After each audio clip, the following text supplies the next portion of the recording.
Welcome back guys to Cinepoly Reviews, and today's is a special video, mostly because this review is gonna be a bunch of segments, a bunch of little short horror films. So without being said, of course, let's do this. Spooky season is here guys, spooky season is here, and I know that and I love it.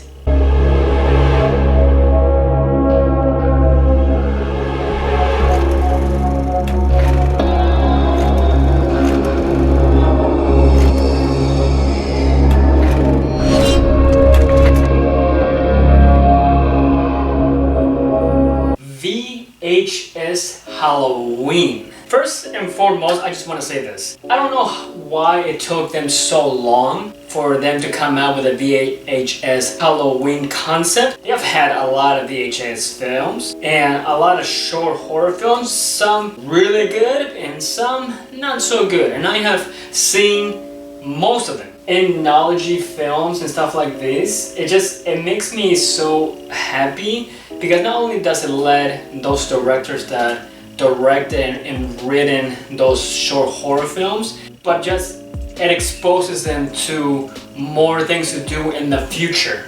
So yes, so VHS Halloween. It is gonna be a little bit different for the review just because there is, I believe, 5 segments or 6 segments. But since it is gonna be different, I'm gonna be talking about each segment. Let's do this guys, let's do this. Let's get the first segment and review.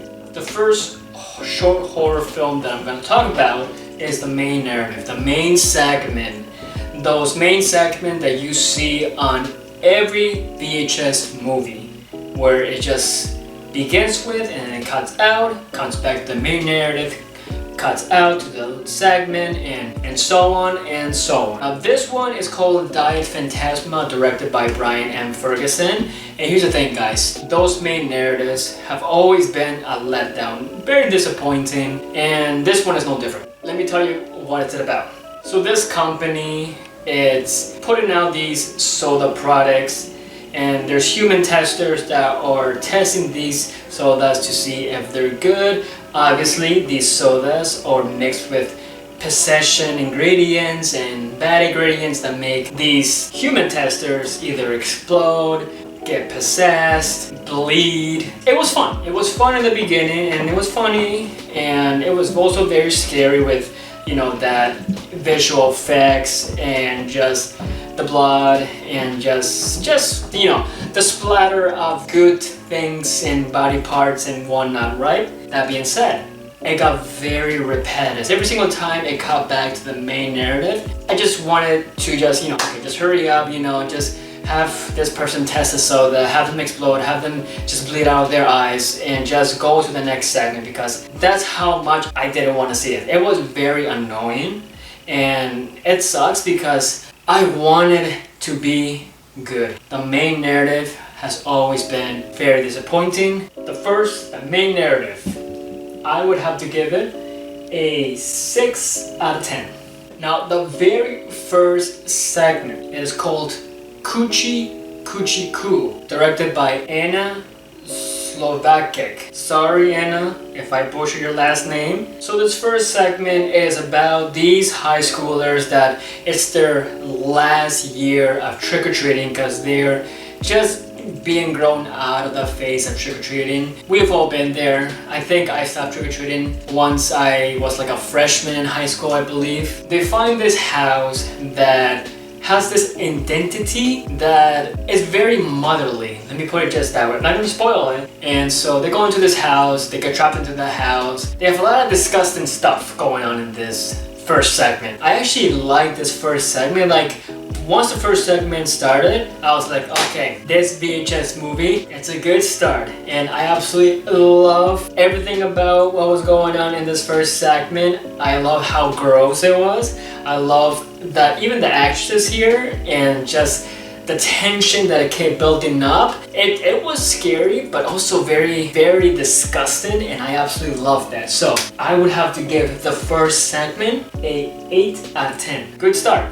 Now, the second segment is a foreign segment, which obviously also throughout the history of VHS movies, they always have to have a foreign. Usually it has been more Spanish influenced than any other language. This one is called Unter Sopra Sic Infra. I'm not too sure if I said that right, but it is directed by Paco Plaza. It's about a possession. This person gets possessed, then it goes back to the present and they lead these officers into the scene of the crime where everything went wrong the first time.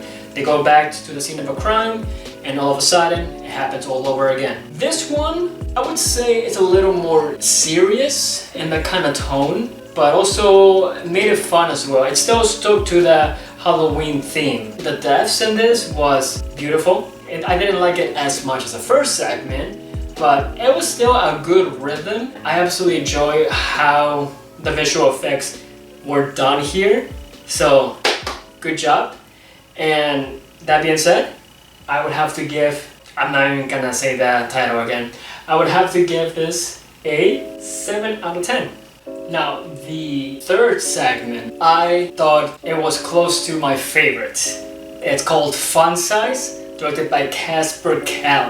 Now, this is all based around the candy. Now, when I say that, we all know when we were kids, there was always a bowl of candy where it always says, take one. Obviously, I've been guilty myself, but a lot of people like to take more than one. So this is all based around that premise. These young adults honestly shouldn't be trick-or-treating. You know, some of them were annoying, like acting and whatnot. That's what I thought when the third segment started. I thought to myself, Lord, the acting is horrible, they're annoying, I don't like it whatsoever. Once I started looking at the candy, once I started, eating the candy, and specifically one candy where towards the end I was like, oh my god, that is so unsettling and very gross, then it got fun. And they have this person, right? This person that looks like a big gumball.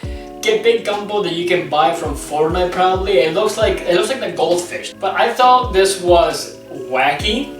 It was unsettling, but it was also very just fun to watch. It was very gruesome, obviously, with all the deaths and everything in the body horror, but I enjoyed myself when I was watching this. Obviously, yes, the characters were annoying and I couldn't wait for them to die. But that being said, how they died was very dark, but also fun at the same time. So with that being said, I would have to give this one a 8.5 out of 10. Now, the fourth segment, called Kid Print, directed by Alex Ross Perry. Now, this one is serious. It's a very serious one. Now, obviously, there was, I guess you can say, some fun parts, but not really. This is basically about... I didn't get that. Could you try again? This segment, it's about this person who runs a company of, I guess you can say, footages of kids. They just film, these kids' names and ages and whatnot, just in case, something happens, because especially there's a kidnapper in the loose, a kidnapper that does a lot more than kidnapping, just killing and all that stuff, which, by the way, when I saw this, the beginning of it, I was like, I don't like this whatsoever. And not until the last part of the segment where I was very, very unsettled by it, it has a lot of kid harm. Like, we have seen kids get chopped up and everything, especially with Art the Clown. More movies nowadays, honestly, they're really killing these kids. But this one had a different kind of killing where I was like, Jesus Christ, that's so unsettling. And it was very dark. There wasn't much fun with it.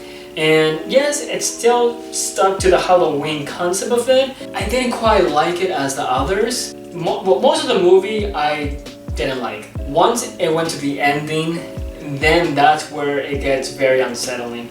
So with that being said, guys, I would have to give this a 6.5 out of 10. And now the last segment, which was very close also to my favorite, just like Fun Size, is called Home Hunt. Directed by, and here's the thing, I'm gonna probably butcher this, but directed by Micheline Pitt Norman and R.H. Norman, which I think it's a husband and wife. This one, it is about a stepfather and the son have this tradition of doing, you know, those haunted houses that, you know, some people just put out there just to go through and whatnot in their own house. And it's a tradition, of course. But obviously the kid now is very grown out of it as well, and he gets forced into doing just one more time, just one more year with the stepfather. And then it's actually the same year that the father buys this record that is very cursed, and everybody just goes to hell, literally. And it has so much body horror, it has so much fun kills. It's just so fun to watch. Obviously, there's also kid harm here as well, which also has body horror, and I was very unsettled. It was very gross, but I was having a great time with this. I actually like this a lot more than the other ones, and I think it's just because I just enjoyed what I was going through. This Halloween premise, the Halloween concept that it's still stuck by, but it stuck by it the entire time, which I absolutely enjoyed. And with that being said, this final segment for me gets an 8.5 out of 10. Okay, so to wrap everything all together, overall score for me when it comes to VHS Halloween, I would have to give this movie a 8 out of 10. Do I recommend it? Absolutely. Obviously, it's not in the theaters. I think it was an early access kind of thing if you went to one of those film festivals, which I do want to go one day.